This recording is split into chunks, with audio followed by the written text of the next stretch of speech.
ఇక ఎగువ ప్రాంతాల్లో విస్తారంగా వర్షాలు కురుస్తున్నందున భద్రాద్రి కొత్తగూడెం జిల్లాలో గోదావరి నీటి మట్టం గంట గంటకు పెరుగుతుంది.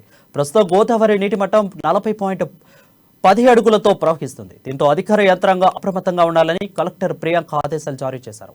దీనిపై మరింత సమాచారం మా ప్రతినిధి నవీన్ అందిస్తాడు. వర్షాల వలన ఇటు ఉమ్మడి ఖమ్మం జిల్లాలో ఉన్నటువంటి నదులు, అదేవిధంగా చెరువులు, ప్రాజెక్టులు అయితే నిండుతున్నట్లుగా కూడా మనం చూడవచ్చు. ముఖ్యంగా మనం చూసుకుంటే భద్రాచల గోదావరి నీటి మట్టం గంట గంటకు కూడా పెరుగుతుంది. అయితే మనం ఇప్పుడు చూసుకుంటే ప్రస్తుతానికి అయితే 40.10 అడుగులుగా అయితే గోదావరి అయితే ప్రవహిస్తున్నట్లుగా కూడా చూడవచ్చు. అయితే ఉన్నతాధికారులు అప్రమత్తత అయ్యి ఏదైతే లోతట్టు పట్టాల్లో ఉన్నటువంటి ప్రజలందరినీ కూడా సురక్షిత ప్రాంతాలకు తరలించాలని అయితే సూచించినట్లుగా కూడా చూడవచ్చు. అయితే మనం చూసుకుంటే ఈ యొక్క ఇటు చంద్రవతి కావచ్చు, కాళేశ్వరం, అదేవిధంగా తాలిపేరు ప్రాజెక్టు నీటు వాటిలలో నీళ్లు చేరడం వల్ల వాటిలో ఉన్న నీటిని విడుదల గోదావరిలోకి అయితే కలుపుతున్నట్లుగా కూడా చూడవచ్చు. అయితే ఈ యొక్క గోదావరి నీటి మట్టం అనేది అంటే ఈ రోజు సాయంత్రానికి కానీ రాత్రికి కానీ మరింతగా పెరిగే ప్రమాదం కూడా ఉంది. అదేవిధంగా ఇప్పుడు ప్రస్తుతానికైతే 40.10 అడుగులుగా ప్రవహిస్తున్నటువంటి గోదావరి నీటి మట్టము మరొక 3 అడుగులు అంటే 43 అడుగులు చేరినట్లయితే మొదటి ప్రమాద హెచ్చరికని కూడా జారీ చేసే అవకాశాలు కూడా ఉన్నాయి. అయితే దీంతో పాటు ఏదైతే ఉన్నతాధికారులు అయితే ఈ యొక్క అధికారులను అప్రమత్తం అయితే చేసినట్లుగా కూడా మనం చూడవచ్చు. అదేవిధంగా అక్కడ లోతట్టు ప్రాంత ప్రజలందరూ కూడా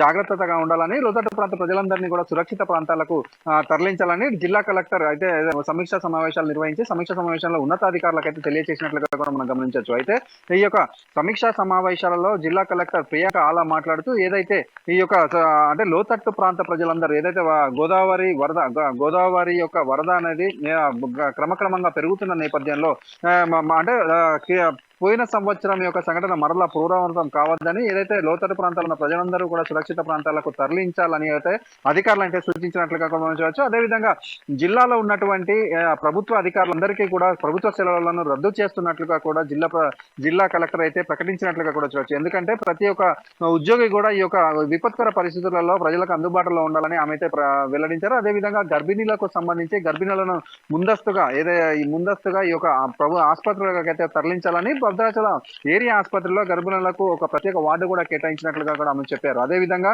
ఏదైతే దుమ్ముగూడెం, చెర్ల మండలాలకు ఈ యొక్క రహదారులు తెగిపోయే ప్రమాదం ఉంది. అదేవిధంగా నీరు రోడ్లపై ప్రవహించే ప్రమాదం ఉంది కాబట్టి ప్రజా రవాణా స్తంభించే అవకాశం ఉంది. కాబట్టి అక్కడ ఉన్నటువంటి తహసీల్దార్ అయితే అక్కడ ప్రస్తుతానికి ఆ యొక్క దుమ్ముగూడెం, చెర్ల తహసీల్దార్లు అయితే వాటికి సంబంధించినటువంటి ఇంధనం అంటే వారి ప్రజలకు అవసరమైనటువంటి ఇంధనం కావచ్చు, తినే పదార్థాలు కావచ్చు, వీటన్నిటినీ కూడా ముందుగానే సమకూర్చుకోవాలని వీరైతే వారికి ఆదేశాలు కూడా జారీ చేసినట్లుగా కూడా మనం చూడవచ్చు. అదేవిధంగా ఇప్పుడు ఏదైతే మనం ఈ యొక్క అంటే ఉమ్మడి జిల్లాలలో చూసుకుంటే భద్రాచలం ఏజెన్సీ ప్రాంతంలో ఉన్నటువంటి అనేక ప్రాంతాల్లో కూడా ఈ యొక్క వరదలతోటి మునిగిపోయే ప్రమాదం ఉంది. కాబట్టి వారందరినీ కూడా సురక్షిత ప్రాంతాలకు తరలించాలని కూడా చెప్తున్నారు. అయితే భద్రాచలంలో ప్రస్తుతానికైతే కొన్ని కాలనీలు అయితే నీట మునిగి అని కూడా చెప్పొచ్చు.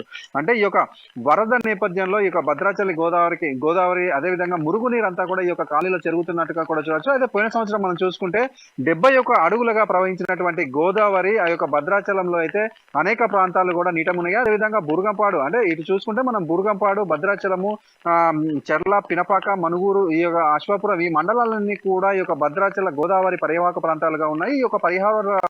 ఈ యొక్క ప్రాంతాలన్నీ కూడా నీట మునిగే అవకాశం ఉంది. పోయిన సంవత్సరం వరదలలో కూడా వేల ఎకరాలు కూడా ఈ నీటిలలో మునిగిపోయాయి.